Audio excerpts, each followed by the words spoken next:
pensava que eu fosse uma pessoa bem mais velha do que eu, né? Eu já tenho 52. Vou fazer 52. Meu Deus do céu. É que a água do Maranhão é diferente, né, pessoal? Quero chegar no 52. Então, assim, eu fui surpreso quando eu comecei a pesquisar sobre a tua vida, muito novinho, que às vezes esse pessoal estava lá, estava lá no meio do Robortella, aquele pessoal que são os top, né?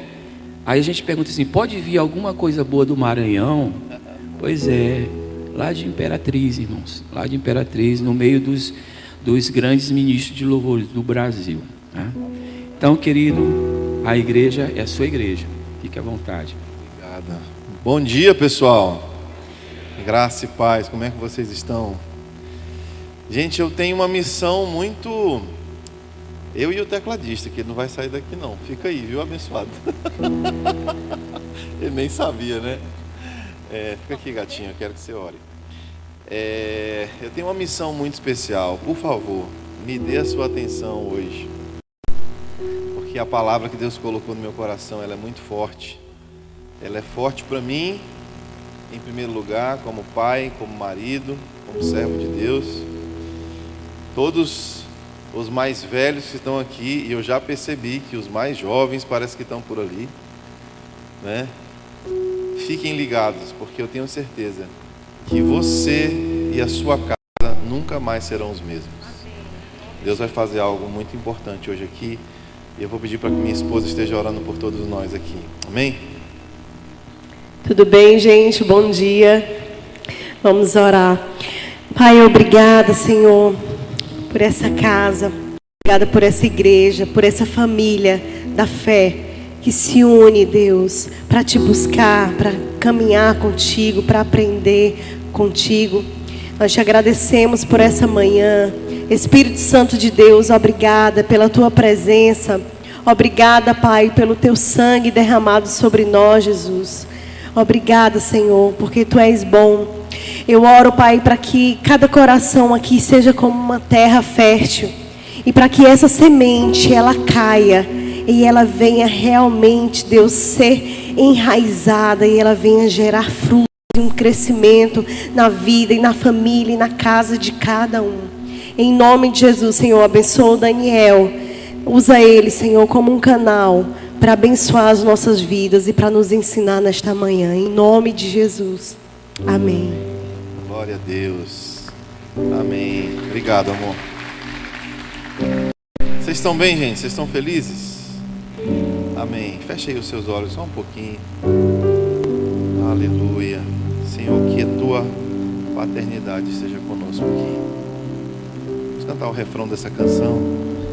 Que bom saber que és meu Pai e que jamais me deixarás. Que bom saber, mas que bom saber que és meu Pai e que jamais me deixarás.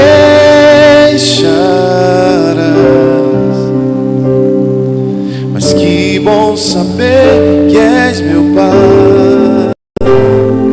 Se o Senhor é o seu Pai, levante as suas mãos. Diga: mas que bom saber que és meu Pai. 2019, ali no mês de dezembro, todos nós esperançosos com o novo ano. Mas no terceiro mês de 2020, o que foi que aconteceu com a gente? Fomos lançados para dentro das nossas casas, né? Teve maranhense aprendendo a pronunciar o lockdown. Dizem por aí que tem alguns meninos que foram batizados de lockdown, né? Por causa dessa época aí. Fecharam as portas, nos colocaram para dentro de casa. Mas o interessante é que no mês de fevereiro aconteceu no Brasil uma coisa sobrenatural. No mês de fevereiro nós tivemos 3 estádios lotados. 2 deles em São Paulo. Eu estava lá no estádio de Morumbi. Nunca tinha visto tanta gente num gramado adorando. Uma multidão de jovens, adolescentes, pastores e líderes de todo o Brasil reunidos ali no estádio do Morumbi, no estádio do Allianz Parque. Lotou esses 2 estádios. Brasília abriu um outro estádio, lotou também, até o presidente da República estava lá orando. Nós nunca vimos uma coisa assim. E a palavra sobre nós era: nós, o Brasil, somos um celeiro missionário, vamos para as nações. Nossos jovens precisam ir para as nações, entregar a sua vida para as nações da terra. Vamos lá, Brasil! Quem lembra disso? Estava lá, gente, eu chorei muito. Eu fui muito impactado pela presença do Espírito Santo. Mas um mês depois, Deus não nos enviou para as nações, Deus nos enviou para dentro das nossas casas. E eu vou abrir o meu coração aqui e conversar com vocês sobre algumas coisas muito importantes. Irmãos, eu ministro louvor, prego, canto em diversos lugares do Brasil e do mundo, desde meus 19 anos de idade. Tenho 40 anos.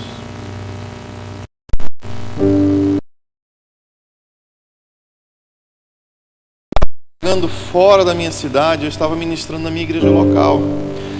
Eu sempre tinha a responsabilidade de estar me sentindo espiritualmente bem, ou para pregar a palavra numa igreja como vocês, ou para pregar a palavra na minha igreja local, ou para cantar em algum lugar. Só que o que aconteceu na pandemia? Eu não tinha mais para onde ir. Eu tive que ficar trancafiado em casa. E eu redescobri uma coisa: o valor de buscar a Deus, de ouvir a Deus, agora não para pregar para alguém, mas pelo simples fato de ter comunhão com Ele. O simples fato de poder desfrutar da presença de Deus, da palavra de Deus que é vida e eficaz. E agora eu estava redescobrindo algo tão maravilhoso que eu não tinha percebido antes da pandemia, que eu estava perdendo. O valor de ser ministrado por Deus, ao invés de buscar a Deus para ministrar a outros. Eu estava simplesmente redescobrindo esse valor de estar ali, buscando a palavra de Deus e a comunhão com o Espírito Santo, simplesmente para estar com Ele. Irmãos, e na pandemia, eu comecei a gravar cultos online,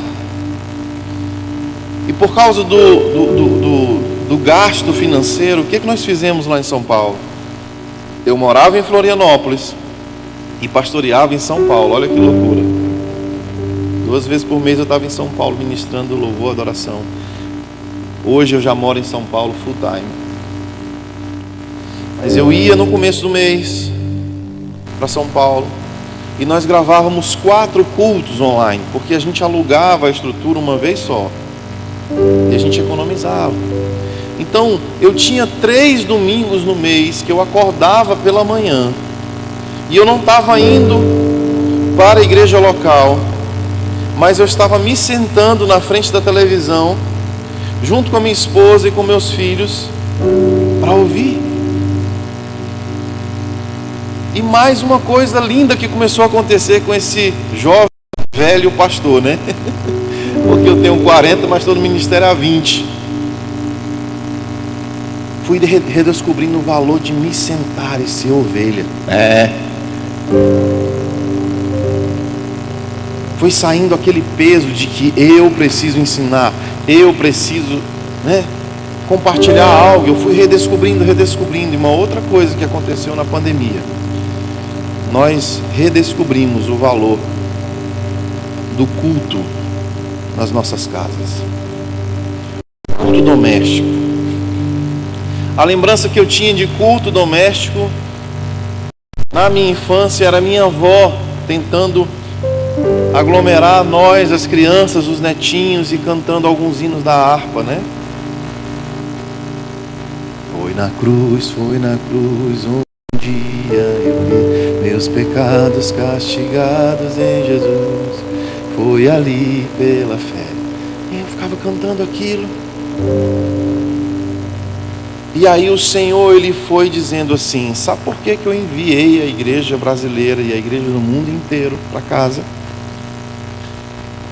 Porque vocês estão transferindo o relacionamento com Deus para dentro de um templo.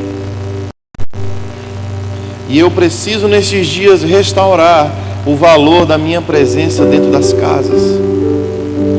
Porque, Daniel, os dias serão maus. Virão engano e falsos profetas e coisas muito difíceis. E se a igreja não compreender que dentro de casa eu preciso ser o centro, se a igreja não compreender que dentro de casa eu preciso ser aquele que comanda, aquele que guia, o centro das atenções e das afeições, a minha igreja não vai atingir o propósito dela. E meu irmão, você que é pai e mãe, eu espero que essa mensagem faça diferença na sua vida. E você que é filho,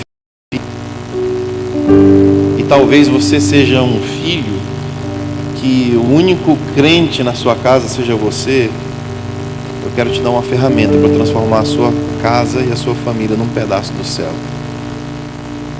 Vamos dar uma olhadinha em 2 Samuel. Se puder baixar o teclado um pouquinho para mim, eu agradeço. Vou colocar um pouquinho mais da minha voz, eu retorno.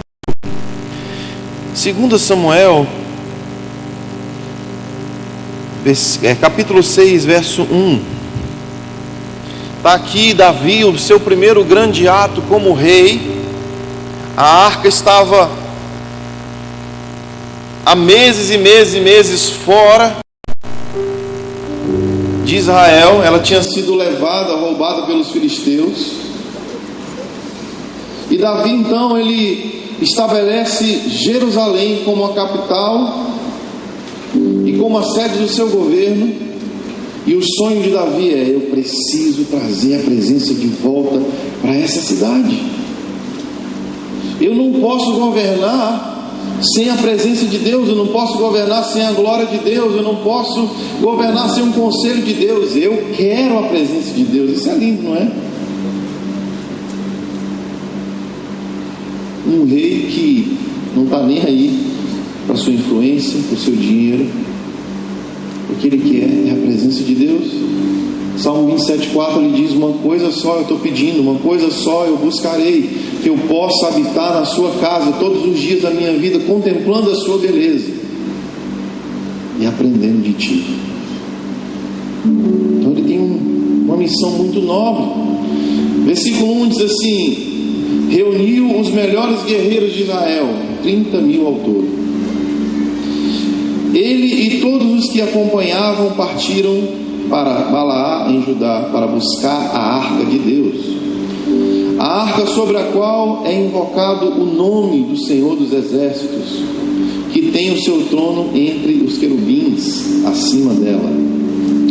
Puseram a arca de Deus numa carroça nova e a levaram à casa de Abinadab na colina Uzá e Aiô, filho de Abinadab, conduziam aquela carroça com a arca de Deus em cima dela, e Aiô andava na frente da carroça. Davi e todos os israelitas iam cantando, dançando perante o Senhor ao som de todo tipo de instrumentos de pinho, harpas e liras e tamborins, chocalhos e símbolos. E quando chegaram à eira de Nagom, Uzá esticou o seu braço e segurou a arca de Deus, porque os bois tropeçaram. Então a ira do Senhor se acendeu contra aquele homem, por seu ato de irreverência. Por isso Deus o feriu, e ele morreu ali mesmo, ao lado da arca de Deus. Davi ficou contrariado, porque o Senhor, em sua ira, havia fulminado Uzá. Até hoje aquele lugar é chamado Pérez Uzá.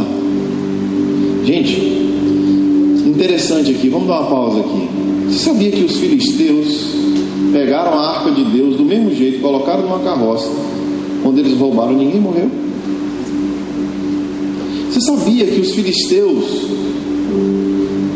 eles guardaram a arca de Deus, e onde eles guardavam a arca de Deus, todo mundo ficava com câncer. Eles iam jogando de casa em casa, de templo em templo. Os filisteus colocaram a arca de Deus no templo de Dagon. E aí foi a gota d'água, porque quando eles chegaram de manhã, Dagon estava caído, com a cabeça cortada, os braços cortados. Não resistiu à presença de Deus. Todo mundo cheio de tumor. E aí eles foram aos sacerdotes. Falaram assim: pelo amor de Deus, o que é que a gente faz com esse negócio? A gente quer devolver essa arca para vocês. E os sacerdotes fizeram assim: pega a arca e coloca numa carroça nova. E aí vocês começam a devolver para a gente. Sabe o que está acontecendo aqui, gente?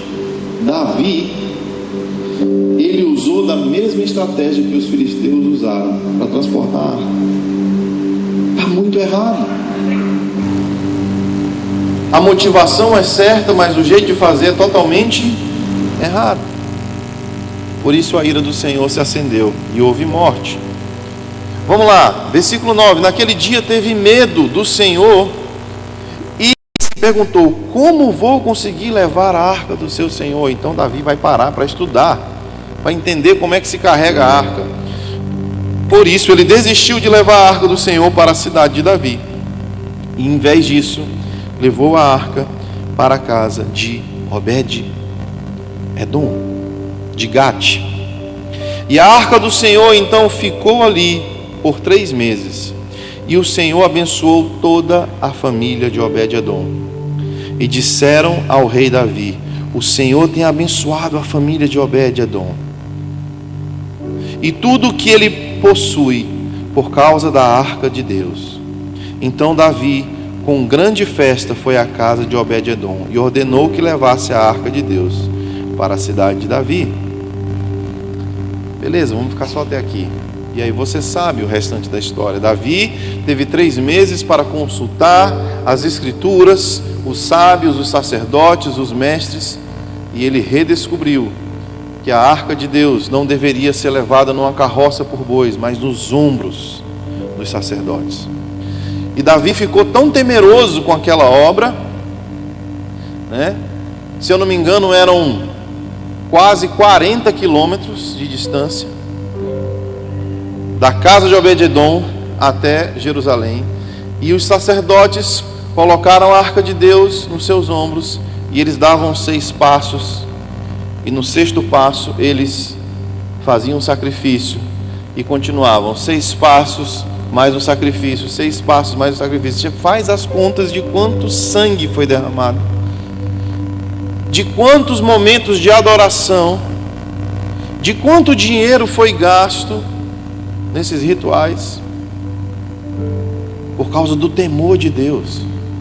Mas o interessante é, eu quero dizer uma coisa: existe um momento em que Deus decide abandonar os reis, as pessoas influentes, os grandes líderes. Deus decide abandonar esse lugar para estar na casa de alguém totalmente anônimo e simples. A gente nem consegue descrever exatamente quem é Obed-Edom. Eu estava estudando para tentar entender quem é Obed-Edom. Alguns dizem até que ele pode ser um filisteu mesmo, que morava na beira do caminho e que teve a coragem de dizer: beleza, coloca essa arca aqui na minha casa. E Deus começou a abençoá-lo. Outras pessoas encontraram esse nome em Obed-Edom em outros lugares, e talvez ele pudesse ser um levita, alguém que realmente estava no serviço na casa de Deus. Mas a gente não consegue afirmar. A maioria das pessoas acredita que ele realmente era um levita, alguém que servia a Deus. Mas o fato é, enquanto esse homem guardou a arca de Deus na sua casa, a sua família foi abençoada e os seus filhos foram abençoados. Eu quero dizer para você que Deus está falando para você nessa manhã. Esse é um tempo de Obed-Edom na sua vida. Esse é um tempo de você restaurar a adoração no lugar mais precioso, sua família. Esse é o tempo de você restaurar a presença de Deus na sua casa. Irmãos, eu fico com a cena guardada no meu coração. Durante a pandemia eu ganhei um grande presente, poder estar com os meus filhos. Meu filho Éden nasceu em 2019. Então, quando veio o lockdown, ele tinha acabado de fazer 1 aninho.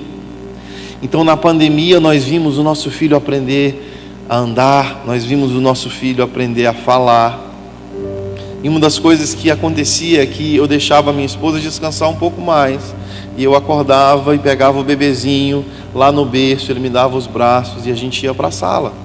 E Deus disse algo para mim: não coloca filmes, não coloca Peppa Pig, coloca adoração. Deixa seu filho te ver lendo a Bíblia, deixa o seu filho te ver. Eu falei: Deus, mas ele é tão pequenininho, ele só tem 1 aninho e pouco. Naquela primeira semana que eu comecei a praticar isso todos os dias, meu filho me via levantando a mão, cantando, chorando, lendo, andando de um lado para o outro, orando. Ele ficava me olhando, brincando, me olhando. Um dia, pela manhã, eu dormi um pouco mais. E eu escutei ele falando assim: papá, papá. Acordei, aquela coisinha lourinha, coisa mais linda. Acendi a luz: oi rapaz, tu já acordou? E ele disse: papá. Levantou a mão e eu disse: meu bebê está falando que a gente precisa adorar. Eu tenho isso lá nos meus destaques do Instagram. Eu sentado na minha poltrona, um culto da Bethel rolando, e eu com a minha Bíblia, e ele do ladinho, brincando. E eu falei: meu Deus, é sobre isso. Às vezes nós estamos transferindo a responsabilidade de ensinar os nossos filhos sobre adoração, sobre a palavra de Deus para a igreja local. Eu amo a escola bíblica dominical. Parte do que eu sou hoje, a culpa é da escola bíblica dominical. Como a escola bíblica dominical me ajudou, me forjou. Na minha infância eu detestava ir para a igreja, não gostava, achava chato. Muitas vezes eu ia obrigado pela minha mãe, me sentava naquela escola bíblica dominical e alguém ficava lá naquela revistinha. Na minha adolescência, eu estava dentro de uma boate, numa festa de carnaval, e eu vi a diferença de alguém que conhecia a Bíblia. Eu disse: esse negócio está muito errado. O Espírito Santo falou: você não pertence a esse lugar. Eu disse: droga, a escola bíblica dominical funcionou. Eu queria pecar, mas não está dando certo. Estava lá. E eu quero dizer, irmãos, que nós não podemos transferir a responsabilidade, assim como nós não podemos transferir a responsabilidade da educação para as escolas. As escolas ensinam português, matemática, geografia e tantas outras coisas. Você transfere caráter. A educação vem de você. Da mesma forma, pais e mães que estão me ouvindo aqui, a responsabilidade de transferir para a próxima geração a glória de Deus e o conhecimento de Deus é sua, não é do seu pastor. O seu pastor tem uma influência sobre a vida dos seus filhos aos finais de semana, nas células. Mas o seu filho está vendo você acordar, o seu filho está vendo você no seu telefone negociando, o seu filho e a sua filha estão vendo você, e você é o espelho mais parecido com Deus que eles têm. Olha o que esse versículo diz.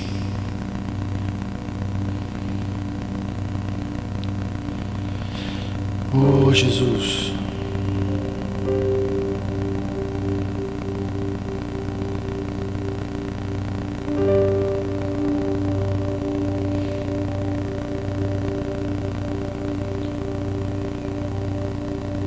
Vou ler alguns versículos. Efésios 6, versículo 1: Filhos, obedeçam aos seus pais no temor do Senhor, porque isso é justo. Honra teu pai e a tua mãe, porque esse é o primeiro mandamento com promessa.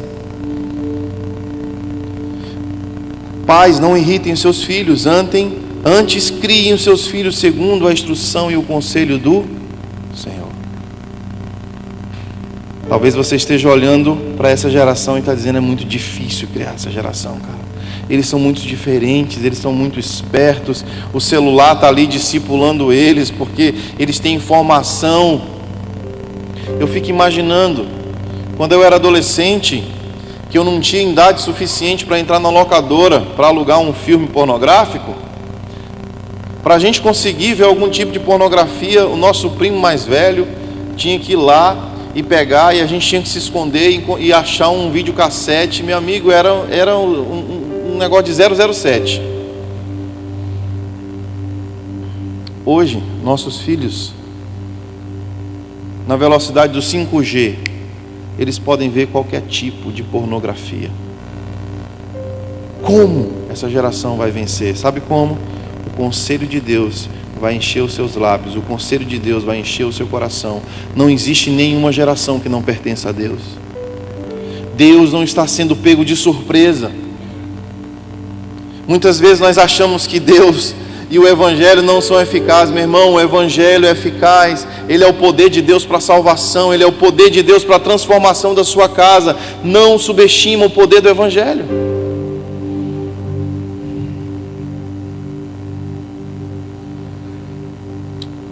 Oh, Jesus.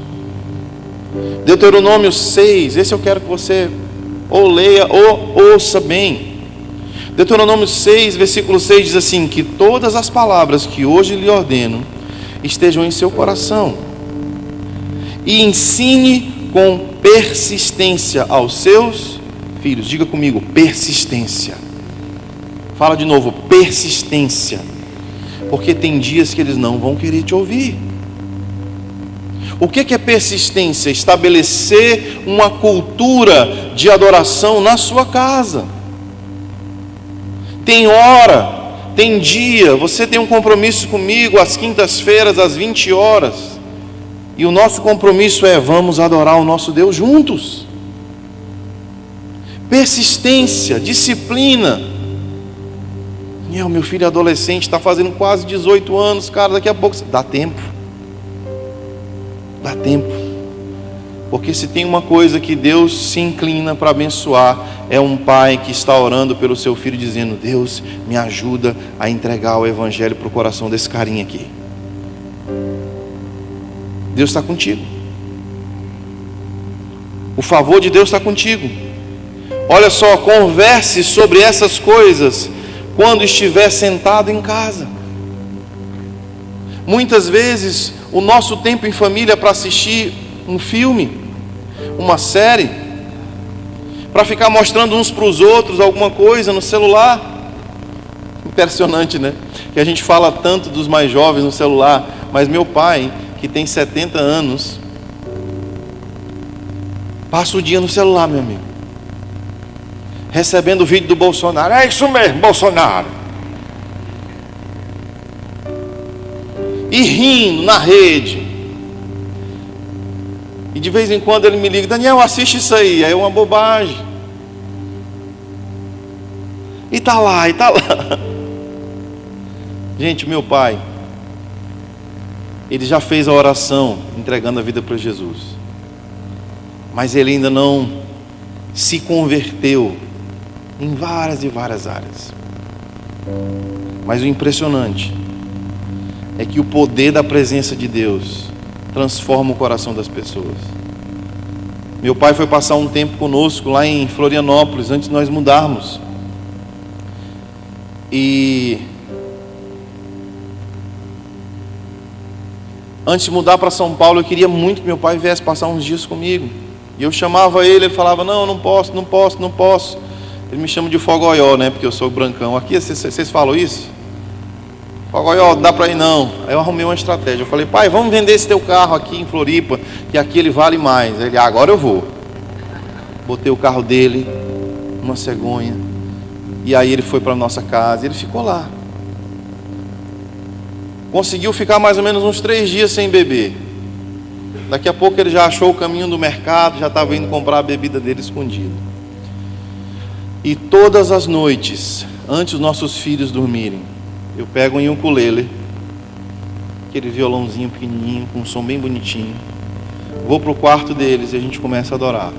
Vou para o quarto deles e a gente começa a adorar. Na segunda semana que meu pai estava em casa, eu escutava ele chorando no corredor, perto da porta, escutando a música e... Que foi, pai? Não, tá tudo bem. Daqui a pouco ele estava dentro do quarto. Amém, Jesus, amém, Jesus. Daqui a pouco, quando a gente estava orando pelas crianças, ele já estava estendendo a mão. No final da segunda semana, ele falou para minha mãe assim: Célia, a gente precisa morar perto do Daniel. Mas eles estão morando em São Paulo. Não, a gente precisa dar um jeito. Por quê? Porque a casa deles tem uma coisa diferente. Eu acordo aqui de manhã, eu não estou lembrando dos meus problemas, tem uma coisa diferente. Sabe o que é, irmãos? A arca de Deus está lá, na casa do Obed-edom. E isso encoraja agora os filhos. Se os teus pais não conhecem o Senhor, e talvez você é a única pessoa que está lutando pela presença de Deus na sua casa, continue adorando, porque uma hora vai romper. Uma hora a sua família vai chegar. E ele está dizendo: converse sobre essas coisas quando estiverem sentados em casa. O assunto com os meus filhos, o assunto com a minha família precisa ser Jesus, precisa ser a glória de Deus. Quando estiver andando pelo caminho, dentro de um carro, indo para o shopping, indo para uma escola, louvor e adoração no teu carro, a conversa precisa ser sobre Ele. E antes de deitar, conversem sobre Ele. E quando se levantar, conversem sobre Ele. Note que o sacerdote tinha uma função: eu ensino para o povo a palavra de Deus. Mas a responsabilidade de plantar a palavra de Deus no coração da próxima geração não era do sacerdote, mas era dos pais. Tua responsabilidade, quando estiver sentado em casa, conversar sobre Jesus. Antes de deitar, Jesus. No caminho, Jesus. Ao se levantar, Jesus. A tua próxima geração será apaixonada por Jesus. Daniel, mas eu não sou bom, cara, eu não sou bom discipulador. Você é. Se você é uma pessoa que grita dentro de casa, seu filho vai gritar dentro de casa. Se você é uma pessoa que leva os seus filhos para fazer esporte, eles vão amar esporte. Se você joga videogame, o seu filho com certeza vai sentar do seu lado e jogar videogame. Esses dias eu estava tocando guitarra, tinha muito tempo que eu não tocava guitarra. Eu falei: meu Deus do céu, eu preciso voltar a ser roqueiro, eu estou muito, né? Peguei a minha guitarra, quando meu filho escutou o drive, ele abriu a porta do meu escritório e falou: papai, você pode pegar a minha bateria? Eu falei: meu filho, nós vamos matar os vizinhos de raiva. Aqui é apartamento. A minha esposa falou: amor, por favor, vai lá pegar a bateria. Eu fui lá, peguei a bateria dele.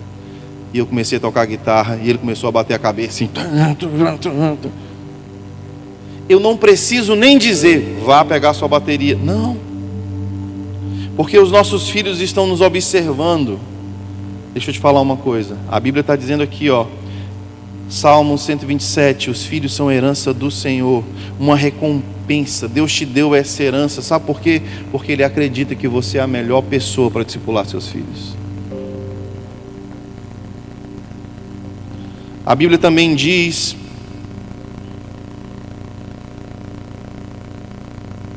em Provérbios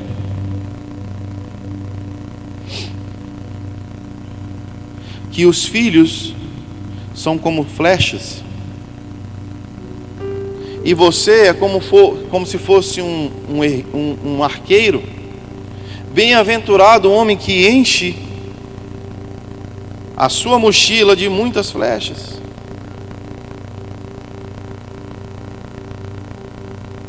E eu quero profetizar sobre a sua vida que os seus filhos serão lançados por você, pelo conselho de Deus, para o destino.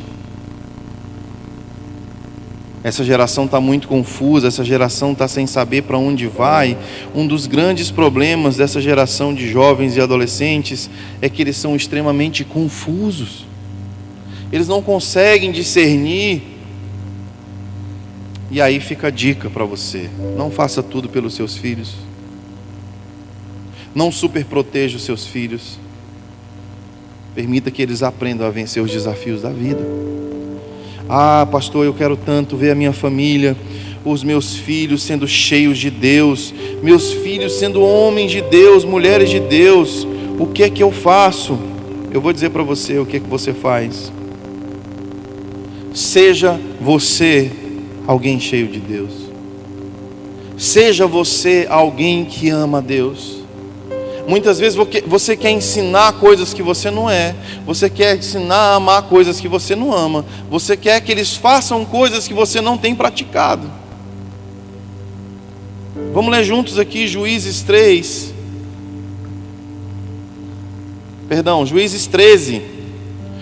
Os israelitas novamente voltaram a fazer o que o Senhor reprova. E por isso o Senhor os entregou nas mãos dos filisteus durante 40 anos. Então certo homem de Zorá, chamado Manoá, do clã de Dan, tinha uma mulher estéril. Gente, Deus gosta de mulheres estéreis, né? Se você não consegue ter filhos, deixa eu profetizar sobre a sua vida: Deus vai abrir a sua madre, meu irmão, porque Deus ama fazer essas coisas. E certo dia um anjo do Senhor apareceu àquela mulher e disse: você é estéril, não tem filhos, mas engravidará e dará à luz a um filho. Todavia, presta atenção, todavia tenha cuidado de não beber vinho, nem outra bebida fermentada, e não coma nada impuro, e não passe navalha na cabeça do seu filho, que você vai ter, porque o menino será nazireu, consagrado a Deus, desde o nascimento, e ele iniciará a libertação de Israel das mãos dos filisteus. Então a mulher foi contar tudo ao seu marido. O anjo apareceu para a mulher, mas ela tem tanta convicção que o marido é o líder. O anjo apareceu para mim, mas eu preciso falar com esse cara, porque esse cara é o sacerdote dentro de casa. Esse cara é que governa a nossa casa no conselho de Deus. Note a interação dos dois. Então ele começa a dizer assim, ó: mulher foi contar tudo ao seu marido, disse: um homem de Deus veio falar comigo. Era como um anjo de Deus, da aparência impressionante. Não lhe perguntei de onde tinha vindo, e ele também não me disse o seu nome, mas ele me assegurou que eu ficarei grávida, darei à luz a um filho. Todavia, ele disse que eu não posso beber vinho, nem outra bebida fermentada, não posso comer nada impuro, porque o menino será nazireu, consagrado a Deus, desde o nascimento até o dia da sua morte. Olha só. Então Manoá orou ao Senhor. Olha a responsabilidade do homem dentro de casa. Você falou com a minha mulher, agora vem falar comigo. Porque se você está me dando um filho, que é um nazireu, eu preciso ouvir de ti. Eu não preciso ouvir o conselho só da minha esposa. Eu preciso te ver face a face, e eu quero saber como que eu vou criar essa criança. Então Deus ouviu a oração de Manoá, e o anjo do Senhor veio novamente falar com a mulher. Presta atenção, gente. Quando ela estava sentada no campo, Manoá, seu marido, estava com ela, mas ela foi correndo contar ao marido: o homem apareceu, está aqui. Então Manoá levantou-se e seguiu a sua mulher. Quando se aproximou do homem, perguntou: foste tu que falaste essas coisas da minha mulher? Ele disse: sim. Quanto às tuas palavras se cumprirem, Manoá perguntou: como devemos criar o menino e o que devemos fazer com ele? Os pais que estão aqui, fechem os seus olhos, levantam uma das suas mãos. Diga assim: Espírito Santo, assim como você ensinou o pai de Sansão a criar esse nazireu, eu te peço, me ensina a cuidar da minha casa. a cuidar e discipular os meus filhos. Em nome de Jesus. Amém? Então, Manoá disse ao Senhor: gostaríamos que ficasse aqui conosco, queremos oferecer-te um cabrito. E o anjo falou: se eu ficar, não comerei nada. Enfim, vocês conhecem o restante da história. O anjo de Deus aparece para a mulher. A mulher fica assim: sou estéril e agora estou grávida. O que eu vou fazer? Vou no sacerdote da minha casa. Quem é o sacerdote da minha casa? Quem é o líder? É o pai. Por isso, pais que estão aqui, não transfiram para sua esposa a responsabilidade, porque Deus está chamando você. E Deus vai falar com os dois. E ele disse: espera aí, o que o anjo falou? Falou isso, isso e isso. Anjo, volta aqui porque eu preciso ouvir sua voz. De novo o anjo apareceu à mulher. O que ela faz? Corre no campo e fala: Manoá, o cara voltou. E eles se assentam e conversam. Beleza, me fala o que a gente tem que fazer. Sabe qual eram os votos do nazireu, gente? O nazireu, o Sansão, não poderia comer coisas impuras, não poderia tomar vinho e não poderia cortar o cabelo. Sabe o que o anjo diz para a mulher? Mulher, tu que está gerando esse nazireu, tu não pode tomar vinho, tu não pode comer nada impuro. Porque se você quer gerar um nazireu, primeiro você tem que fazer os votos de um nazireu. Trazendo a aplicação para nós: se eu quero um filho que seja um grande homem de Deus, eu preciso viver a minha vida como um grande homem de Deus. Se eu quero uma filha que honre ao Senhor, eu preciso ser um pai que honra ao Senhor. Eu não posso gerar um libertador de uma geração se eles não virem em mim o mesmo comprometimento. E muitos de nós queremos que os nossos filhos sejam grandes, sejam poderosos em Deus, queimem de amor por Jesus, mas nós não estamos assumindo essa responsabilidade. Você não poderá gerar um nazireu se você não estiver comprometido diante de Deus a fazer esses votos. Quem está entendendo o que eu estou falando? Vocês estão comigo aqui? Vamos falar um pouquinho mais sobre persistência. Vocês conhecem o pastor Abe Uber? Levante a mão. O pastor Abe Uber, ele estabeleceu uma igreja em Santarém, no Pará, que deve ter umas 40 mil pessoas. Depois ele foi para Fortaleza, e essa igreja tem bem mais do que 10 mil pessoas, contando as igrejas ao redor de Fortaleza. Agora ele está em São Paulo. Com um ano que nós estabelecemos a igreja lá, de fato, nós estamos tendo uma frequência de 3 mil pessoas nos cultos. E esse negócio não para de crescer. E eu estou ficando desesperado, porque eu sou o pastor de louvor lá, e haja gente, meu irmão, para tanta gente cantar. São 4 cultos no domingo, um culto na segunda-feira e outro culto no domingo na Zona Sul. Então nós temos 6 cultos. São Miguel, 7 cultos acontecendo.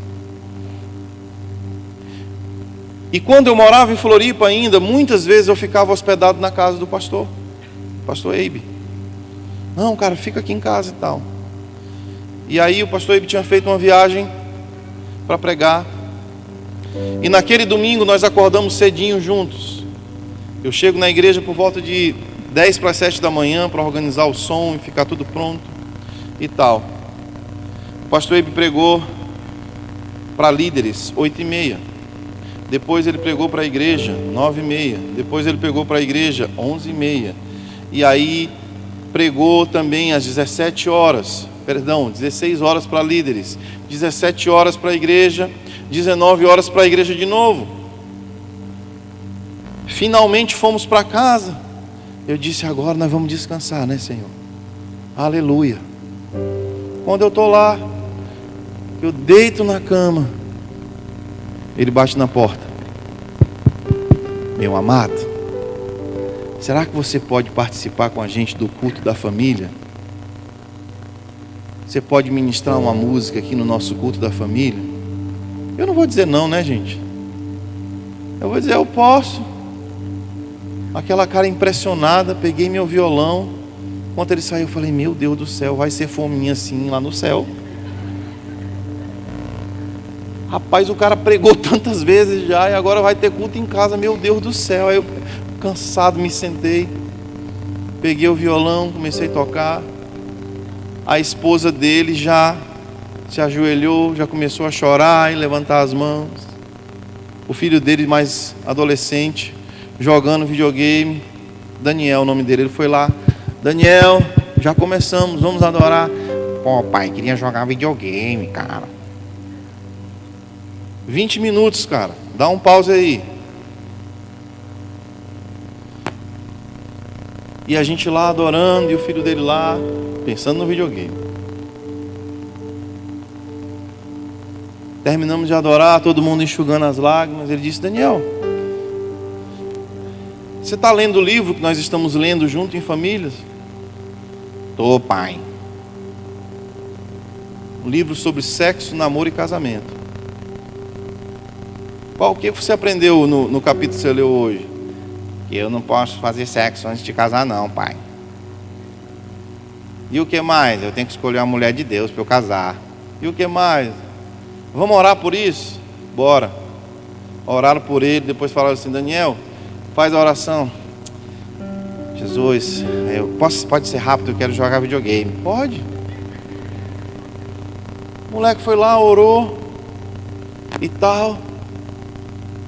Voltou para o quarto. Obrigado, Daniel e tal. No outro dia, no café da manhã, eu falei assim, pastor, é o seguinte, eu dormi com uma pulga atrás da orelha, cara. Tu pregou de manhã, de tarde, de noite, foram 5 vezes. Acabou de chegar de uma viagem, super cansado. Não dava para ter ficado para hoje, não, de manhã. Aí ele disse assim, persistência. Daniel, se eu não estabelecer uma cultura de adoração a Deus na minha casa, eu não tenho autoridade nenhuma para pregar para aquela multidão. Quando eu junto a minha família, quando eu junto eu e a minha família diante de Deus, são as duas coisas mais importantes. O meu relacionamento com Deus e o relacionamento da minha família com Deus. Cara, eu não posso perder isso. Por mais que pareça que o meu filho não está entendendo, ele está entendendo. Naquela mesma semana a gente saiu e o pastor Ebe assim, se a gente vai comer, você tem que sair correndo na frente dele para pagar a conta, senão ele vai pagar a conta sempre. E naquela mesma semana ele foi lá e pagou a conta de todo mundo. Quando chegou em casa, o filho dele falou assim, pai, você pagou a conta de novo. Pai, você vai ficar pobre desse jeito, cara. Toda vez é a briga dos pastores, eu pago, e todo mundo se submete e você vai lá e paga. Você vai ficar pobre. Aí ele disse assim, filho, eu já te falei e eu vou te falar de novo. A pessoa mais generosa na mesa tem que ser você, cara. Eu vou ficar rico. Ah, pai, não sei não. Passaram-se 2 anos. O pastor Ebe recebe uma ligação da minha frente, do filho dele, o Daniel. O filho dele agora já estava nos Estados Unidos, trabalhando, prosperando, na faculdade, com 2 empregos, contando alguns testemunhos de como ele tem sido generoso e abençoando algumas pessoas. E a gente estava tomando café. E o pastor Ebe desligou o telefone e disse assim, pastor, deixa eu te lembrar de uma coisa. Você lembra aquele dia na padaria que você pagou a conta de todo mundo e o Daniel falou assim, pai, você vai ficar pobre. Você disse, não, você tem que ser o cara mais generoso e tal. Cara, eu lembro. Ele falou, pois é, a semente vingou. Aí ele encheu os olhos de lágrimas e falou, cara, obrigado que você me lembrou isso. É isso mesmo e tal. Filhos poderosos na terra. Porque está vendo em você o caráter que você quer que ele tenha. Eu sei que alguns de vocês estão me ouvindo e estão dizendo assim, Putz, perdi tanto tempo. Será que dá tempo? Dá. Ainda que seus filhos tenham se casado, ainda que você seja um avô, dá tempo de estabelecer na sua casa uma cultura de adoração a Deus. Irmãos, a gente já teve tantas experiências fantásticas na nossa casa. Tem dias, irmãos, que parece que a gente está cantando para as paredes. A gente está tocando e o Éden está correndo de um lado para o outro, virando de cabeça para baixo. Parece que ele não está recebendo. A Laila, que é um anjo, que não sabe falar ainda, mas vai falar, porque Deus vai curar ela e a Manu, em nome de Jesus. Nós vamos ver coisas maravilhosas. E às vezes a gente pensa que não está tendo efeito, gente. Ai, teve um dia que o cultinho nosso foi tão assim rápido, desesperado, 5 minutos, cantamos uma música, oramos pelas crianças, em nome de Jesus, amém. E a gente pensa que não está causando efeito. E aí eu coloquei, filho de maranhense, pode morar em São Paulo, mas dorme na rede, né? Aí estamos lá, balançando a rede. Aí ele começou a tossir. E eu contando uma história, ele disse assim: papai, você pode parar de contar a história só um pouquinho? Aí eu falei: meu Deus, lá vem esse menino de novo, não quer a palavra de Deus. 3 aninhos. Por que, rapaz, que eu tenho que parar de contar essa história? A história de Davi é importante. Ele: não, papai, você tem que orar por mim, para eu parar de tossir. Jesus vai me curar aqui, porque eu não quero mais tossir. Eu: opa, não está surtindo efeito? Vamos lá, filho, coloca a mãozinha no coração. Senhor, conforme a fé dessa criança, eu abençoo ele. Ele não vai tossir mais em nome de Jesus. Não tossiu e dormiu. Você está construindo um prédio alto. O irmão estava me falando como ele foi lá em Balneário Camboriú e foi ver o prédio mais alto do Brasil. A fundação de um prédio tão alto, aquilo que você não está vendo debaixo da terra, é muito grande, é muito profundo para que possa sustentar. Deus te deu uma herança, e essa herança será maravilhosa. Os teus filhos governarão essa cidade. Os teus filhos serão os empresários mais próximos dessa cidade, prósperos. Os teus filhos serão os mais sábios, os teus filhos serão os mais inteligentes, os teus filhos serão os mais amáveis. Deus está construindo algo e você está fazendo o fundamento. Muitas vezes, quando nós olhamos para as nossas vidas, a gente agora é um prédio tão alto. Se você fechar os seus olhos por 1 minuto, você vai lembrar de várias pessoas que Deus colocou na sua jornada: professores, tios, pais, avós, primos, professores de escola bíblica dominical, pastores, aquela música que você ouviu, aquele filme que você assistiu, todos foram uma grande obra de Deus, para que hoje você seja quem você é. Quem está comigo aqui?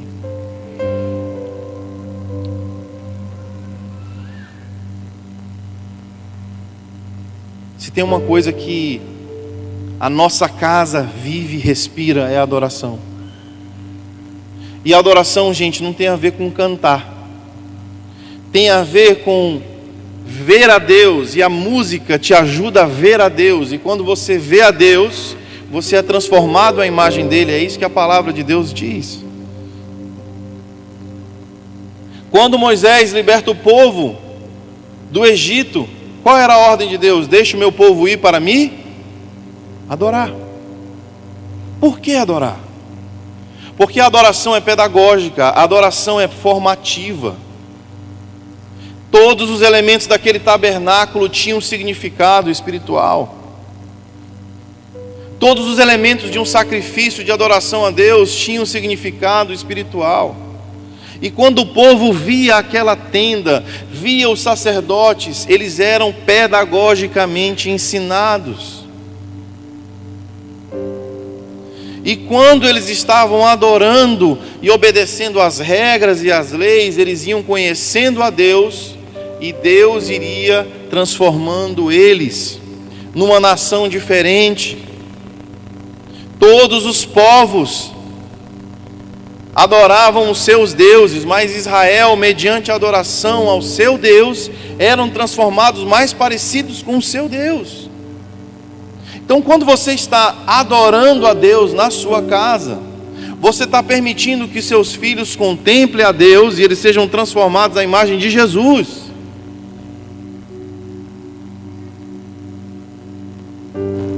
Quando você está cantando músicas sobre Deus, seu filho poderá esquecer da pregação desse domingo, mas ele nunca vai se esquecer de uma música que ele cantou na infância. Nunca. Porque quando a gente fala de neurociência, a música está dentro de você. Você nem está pensando na música, mas eu vou falar só a primeira frase, ela vai fluir dentro de você. A alegria. Você conhece isso? Não subestime o poder da adoração e do louvor na sua casa. Ensina o menino no caminho que ele deve andar. O caminho é Jesus. Ensina ele a encontrar Jesus. Por mais que pareça que ele esteja distante, uma hora ou outra, a adoração que você semeou, a música que você cantou, o versículo que ele decorou, vai aparecer como a voz de Deus. Ele não se desviará desse caminho. Para encerrar, eu quero contar aqui um testemunho.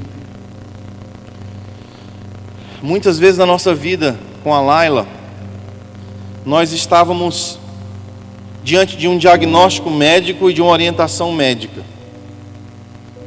E o Espírito Santo, ele nos instruía, ele dizia que era o contrário. E nos nossos momentos de adoração com ela, eu e a minha esposa sentimos o caminho que nós deveríamos ir.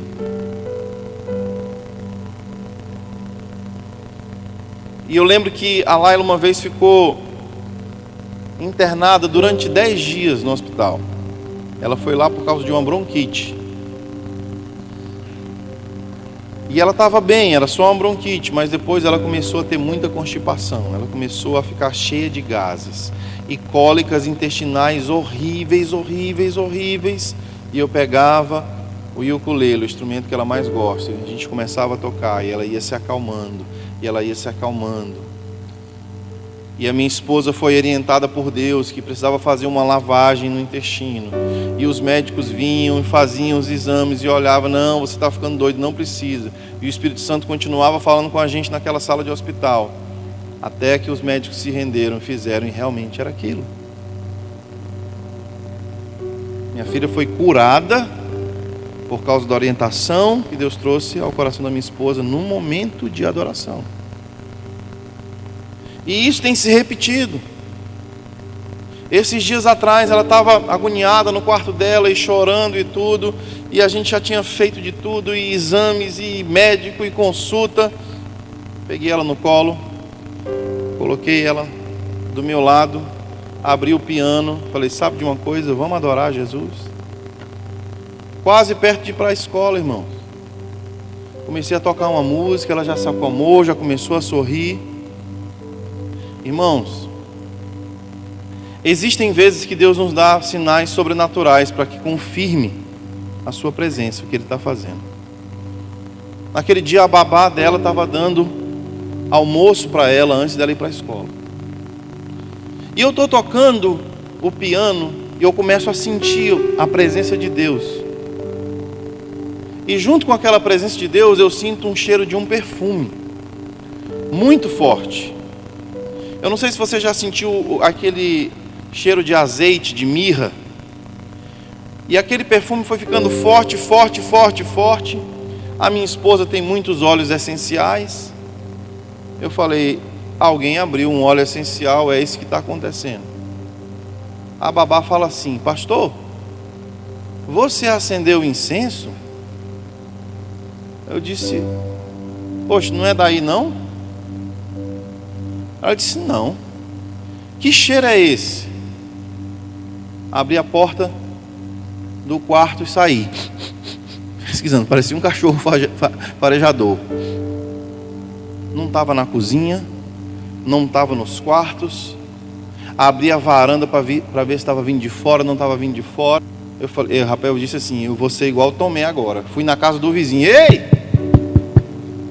Você está acendendo algum incenso aqui? O vizinho é crente, né? Graças a Deus, porque senão ele ia achar que eu estava meio maluco. Não, irmão, tá tudo certo aqui. Voltava, tocava o piano, o cheiro.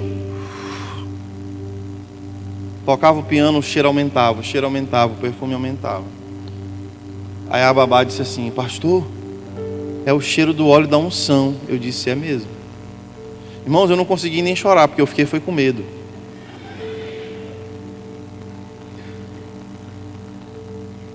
Eu peguei na mão da minha filha e Deus começou a me lembrar de Davi tocando para Saul, e Saul sendo liberto, Saul sendo restaurado da sua saúde mental, atormentado. Sabe por que Deus trouxe aquele sinal, gente? Naquele mesmo dia, à noite, eu iria estar ministrando para 450 líderes de todo o Brasil que estavam lá em São Paulo. Pastores e líderes que vieram para a Paz Church, para poder ouvir e aprender o que a gente estava fazendo de bom. E Deus disse assim, eu te dei esse sinal, porque quando a adoração à noite começar, eu quero que você diga isso para os pastores. E quando a primeira música terminou, eu disse, para um pouquinho. Eu disse, gente, eu estava tocando hoje com a minha filha especial. Eu não sabia o que estava acontecendo com ela. Eu comecei a tocar, ela se acalmou e Deus encheu a minha sala de um perfume sobrenatural e todo mundo começou a dizer, aleluia. Eu disse, mas espera aí. Isso aconteceu por um motivo. E o Senhor está dizendo, assim diz o Senhor, pastores e líderes que estão aqui. Eu quero que vocês estabeleçam a minha presença nas suas casas. Antes de subir para pregar, antes de ensinar as outras famílias, seja um adorador na sua casa, com a sua família. E veio um peso de Deus sobre aquele ambiente. E eu tive a plena convicção que aquele sinal de Deus não era só para dizer que eu era um espiritual, que eu tinha tocado no céu, ó que homem ungido. Não. Irmãos, quando eu falo sobre persistência num culto doméstico, quando eu falo sobre essas coisas, eu falo de um coração que já pisou, irmãos, em tantos palcos. Eu já cantei para 10 mil pessoas, eu já cantei para 20 mil pessoas, eu já cantei para 20 pessoas, eu já cantei para 2 pessoas. Eu já estava em evento cantando que tinha 5 mil pessoas. Quando eu subi para cantar, ninguém me conhecia, todo mundo saiu. Eu fiquei só com os 4 adolescentes que sabiam cantar minha música. Eu já cantei em igreja boa, em igreja ruim. Irmão, já cantei até em missa. Uma vez me chamaram para um colégio católico. Eu estou lá com meu violão cantando para os adolescentes. Daqui a pouco entra o padre com as hóstias. Louvado seja o Senhor. Eu falei, quase que eu disse, valeu minha Nossa Senhora. Me chamaram para uma missa e eu não sabia.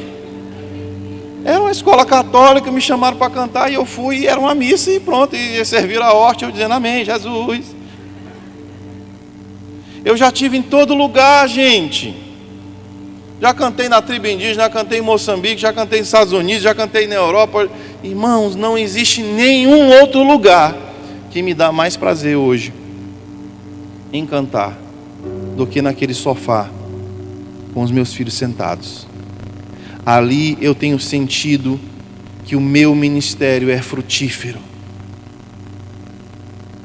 E eu quero declarar que você vai sair daqui hoje empolgado para orar na sua casa. Maridos e esposas, deixem ver os seus filhos vendo vocês orando uns pelos outros. Ai, Daniel, mas eu vou ficar com vergonha. Tu não tem medo de discutir na frente dos teus filhos? Tem vergonha nenhuma. xingar um palavrão às vezes. Vai ter vergonha de teu filho ver tu orando. Ensine os seus filhos a orar uns pelos outros. É um grande homem de Deus. Faz a hora que eu digo que vou encerrar e não encerro, né, gente? Pelo amor de Jesus. São 12h10. Mas Deus está falando com a gente, não está? Não sei quando que eu volto aqui. Deixa eu derramar tudo aqui, não, pastor?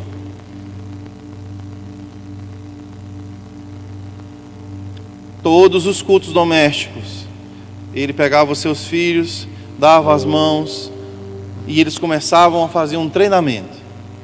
Ele olhava para sua esposa e falava assim: minha esposa, você me perdoa? E ela falava assim: eu te perdoo. Aí ele dizia: eu te amo. E ela disse também: eu te amo. Aí ele saía pedindo perdão: Arthur, você me perdoa? Gabriel, você me perdoa? Pai, eu te perdoo. E aí eles iam respondendo uns para os outros. E um dia eu perguntei assim: ô pastor, por que você faz isso, cara? Ele disse: eu estou treinando meus filhos, porque no dia que eu errar, eles vão me perdoar facilmente. No dia que alguém feri-los, eles serão perdoadores, abençoadores. E tinham dias que não era só treinamento, tinha dias que eles estavam mesmo feridos uns com os outros, e ali, naquele culto, eles pediam perdão uns pelos outros, e isso acontecia. Feche os seus olhos, vamos orar. Quero chamar minha esposa aqui em cima.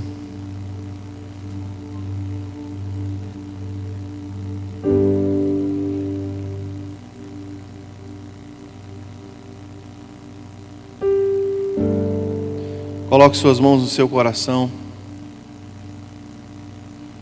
Você pai, você filho. E eu vou te dar